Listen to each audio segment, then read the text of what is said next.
Le festival Jazz à Porquerolles fêtait ses 20 ans l'année dernière. Je suis partie à la rencontre de quelques acteurs et habitués du festival. François Carassan, adjoint à la culture de la ville d'hier, nous partage ses souvenirs et sa vision du festival au micro de Fragile Porquerolles. J'aimerais qu'on vienne à vos actions en soutien de la culture sur les îles. Le festival Jazz à Porquerolles a fêté ses 20 ans l'année dernière. Franck Cassanti, son fondateur que j'ai reçu pour le podcast, racontait la jeunesse du festival, le rôle que vous avez joué et votre soutien dans son lancement. Qu'est-ce qui vous a touché dans le projet et la démarche de Franck ? Je reçois un jour dans mon bureau un coup de fil. Donc c'est Franck Cassanti qui a eu mon numéro. Je sais légèrement qui c'est dans le milieu du cinéma. Il y a un film qui a laissé des traces, n'est-ce pas, qui avait beaucoup touché à l'époque où il est sorti, qui était L'Affiche rouge. Oui. Voilà. Mais j'ai un lointain souvenir de ça et j'associe l'Affiche rouge avec son nom. Et puis il a une voix qui me touche, une bonne voix. Oui. Donc il avait une voix qui m'a fait penser à la nouvelle vague, à l'ambiance cinéma de la nouvelle vague. Alors il était de cette époque-là, bien sûr. Donc voilà. Alors, et il me dit comme ça qu'il envisage de faire un festival de jazz à Porquerolles. Je trouve l'idée sympathique et je lui dis il faut qu'on se voit, quoi. Bon voilà. Donc rendez-vous est pris. Et puis il vient me parler alors de son projet. Donc je vois quels sont les contours de ce projet, je vois quels sont les contacts qu'il a autour de ce projet. Je trouve ça très bien. Donc, il me parle de ses vieux amis, déjà vieux, Aldo Romano, Archichep, principalement. Et il me parle du Fort Sainte-Agathe, qu'il vise, avec sans doute l'accueil bienveillant du parc. Au fur et à mesure que la conversation se développe, je trouve ça de plus en plus sympathique. D'autant plus sympathique que j'avais connu un festival de jazz hier, du temps de l'Office de l'Action Culturelle, qui s'appelait Jazz Estival, et qui se tenait sous la pinède de l'hippodrome. Et c'était un festival qui fonctionnait fort bien, mais qui s'est arrêté parce que la pinède, un beau jour, est devenue inaccessible pour des raisons de sécurité diverses et variées. Donc alors j'avais le souvenir de Jazz Estival, et j'avais la nouvelle proposition de Franck, j'avais la personnalité de Franck, j'avais les amis qu'il me désignait, et puis le côté Porquerolles et le côté de se retrouver dans la cour du Fort Sainte-Agathe. Voilà les paramètres qui m'ont décidé à soutenir et à faire en sorte que... Alors évidemment, ça arrive, je sais pas, en cours d'année, on est en 2002. Oui. Il voulait faire une édition expérimentale d'ouverture dès l'été 2002. Elle a eu lieu avec très peu d'argent ou des bouts de ficelle, des raccrocs. Vous y avez assisté ? Oui, bien sûr. Oui. J'y étais. Donc on se retrouve un soir de juillet dans la cour du Fort Sainte-Agathe.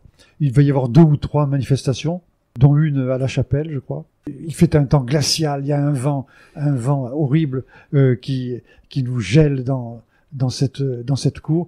Et nous sommes je dirais une vingtaine de personnes, mais c'est peut-être moins. Ce qui va me plaire infiniment à ce moment-là, c'est le côté improbable, le côté défi. Vraiment, on ne peut pas choisir plus la difficulté que là. Donc très bien. Alors, aucun doute, il faut continuer l'aventure. La ville va soutenir l'année suivante, financièrement, et les partenaires vont exister avec le département, la région, quelques soutiens institutionnels, SACEM, ce genre-là. Et puis donc avec le milieu du cinéma et de la télévision, Franck peut faire venir des projets, des tourneurs. Et ce petit festival complètement nouveau-né va attirer l'attention. Et ça ne va pas cesser de s'augmenter. Malgré l'accès compliqué, malgré la pente du fort, malgré les cailloux sur le chemin, tout ça. Mais alors justement, qu'est-ce qu'apporte la dimension insulaire ? Quel apport supplémentaire apporte cet ancrage sur l'île de Porquerolles à un festival comme celui-ci ? Alors c'est sûr que le fort, l'ambiance du fort joue un grand rôle. La cour du fort, c'est très paradoxal. Donc évidemment, la communication avec le public est très facile. C'est très chaud, c'est très... il y a beaucoup d'attentes, il y a beaucoup d'impatience. Tout ça se ressent très très vite. Mais comment dirais-je, et c'est à la mesure des difficultés qu'il faut accepter pour s'y rendre. Donc voilà le paradoxe. Hein. C'est pour ça que, si vous voulez, il est arrivé à Franck de faire des concerts dans le cadre de Jazz à Porquerolles. Ailleurs, c'est pas du tout la même chose. Bien sûr. Pas du tout. Même si la musique est bonne, elle n'est pas ressentie de la même manière, elle ne vit pas de la même manière, elle ne touche pas de la même manière. Donc c'est pour ça que c'est heureux que cette année, ils reviennent au fort. Le fort qui a été fermé pour cause de virus, ces 2 dernières années. Mais on s'en est ressenti, n'est-ce pas? Et c'est là qu'on a mesuré que ce lieu, voilà, était forcément indispensable à la réussite, à la réussite de Jazz à Porquerolles. Ouais. À quelques semaines justement de la 21e édition du festival, est-ce que vous avez un petit message à adresser aux équipes organisatrices et aux spectateurs de cette édition? Il y a une tonalité que Franck a su développer et faire entendre de plus en plus, c'est la tonalité musique du monde. Ce n'est pas un festival de jazz qui est comment dirais-je, fermé à tout ce qui n'est pas jazz. Au contraire. Et ça a un sens artistique très très profond. Dans la mesure où le jazz lui-même est une musique hybride, n'est-ce pas? Ce n'est pas, il n'appartient pas à la catégorie des musiques savantes, même s'il est plein de sciences, n'est-ce pas? Donc voilà, l'ouverture musique du monde, et cette année particulièrement, n'est-ce pas?